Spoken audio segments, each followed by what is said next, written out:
Time is now noon on 8 January 2016. Ladies and gentlemen, this is the fourth convening of our emergency management team during this extreme weather emergency. I want to thank all stakeholders for their dedication and perseverance during the past few days. Unfortunately, the situation is deteriorating in the areas of forecasted weather, law enforcement support, and critical commodities availability. Additionally, Velco reports that 575,000 of our citizens are affected by power outages statewide. Significant damage to our power infrastructure has occurred, to include the loss of 1,000 electrical pylons and 25,000 transmission poles. Concurrently, hazardous road conditions continue to adversely impact Velco repair efforts, emergency services support, and the delivery of much-needed life-sustaining material to rural areas. 911 communications remain inoperable. Citizens with smartphones can visit our EM website at burlingtonem.vt.gov for updated information. Our most critical challenge now, however, is the evacuation of endangered people from their homes to designated shelters. The National Weather Service has issued an extreme weather alert for the whole of New England, to include Vermont. Primary concern now is with the anticipated drastic temperature drops over the next 5 days. Temperatures will hover in the low teens, with lows at 10 degrees Fahrenheit.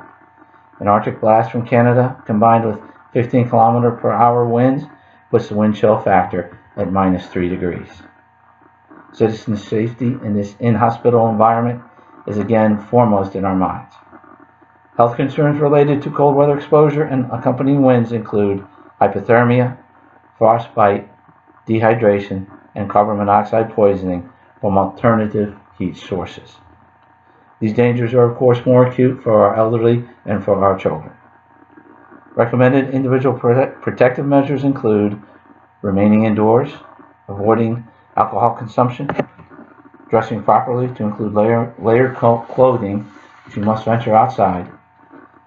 Please do not overlook proper cold weather footwear, headwear, and gloves. Consume non-alcoholic fluids at regular intervals as a guard against dehydration. When using alternative heating sources, ensure spaces are properly ventilated, and those with health risks are highly encouraged to avoid any unnecessary physical activity. We have activated our mutual assistance agreements with state authorities and surrounding counties. However, due to the widespread impact of this storm across Vermont, it may be several days before substantive relief is realized. In the interim, it falls on us to mitigate the situation, limiting injuries and loss of life. 10 deaths due to hypothermia, fire, and carbon monoxide poisoning have already been reported by health officials. 30 ice-related injuries, broken legs, hips, and arms have been treated at local facilities. Concern is now that any delays in evacuations may result in further injuries or loss of life. Accidental fires involving alternative heating systems and the use of wood-burning fireplaces that are not properly constructed or maintained continue to pose a significant safety issue. In addition, ruptures involving frozen pipes are pulling firefighters from more urgent emergencies. Chief Babe stresses that all citizens should be cognizant of the proper operation of gasoline-operated generators to reduce the threat of carbon monoxide poisoning to themselves and to their families.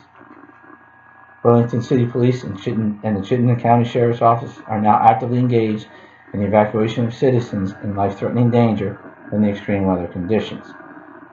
Many are refusing to leave their homes because the shelters are not taking pets. They also fear their property will be exposed to thieves and vandals due to the lack of police protection. A surge in break-ins is reported in rural areas where law enforcement assets are the most strained. Organized protests are occurring at government sites, and retail theft, most notably generators, is on the rise.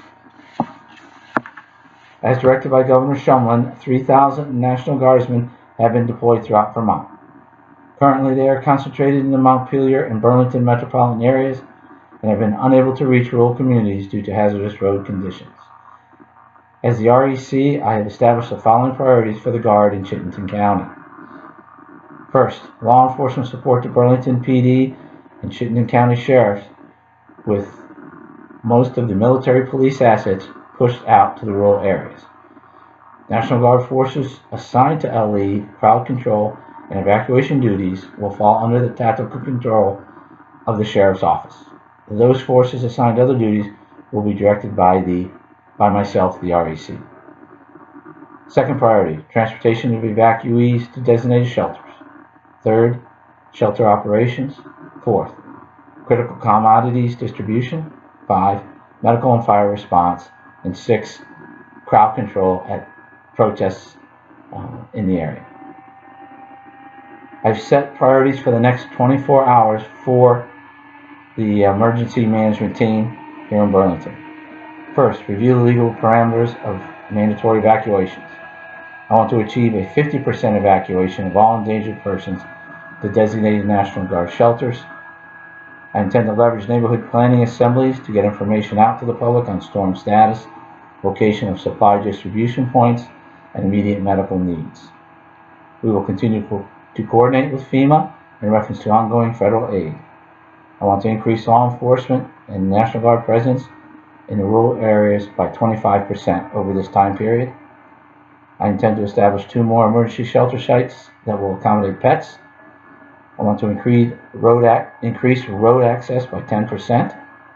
And I intend to restore power to 10% of the affected population. Those goals are, I believe, achievable. We do understand we have a much clearer picture of the weather situation. I must stress to all the members of the emergency management team that the evacuation process is not going to go off without a hitch. We've already seen individuals who will not leave their homes for a number of reasons. We have to respect their rights, but we also have to enforce what is best for the community and under these circumstances, and what is best for them in the long run. One of our key priorities, of course, is to review the legal parameters. We will consult with the state's attorney's office as well as the city attorney to ensure that we are within the legal right to force a mandatory evacuation of people to shelters during this time frame. We will get back with you at our next meeting at 2000 this evening. Are there any questions at this time? Excellent. Again, thank each and every one of you for your support during this time frame, and we will continue to work through this problem. Thank you.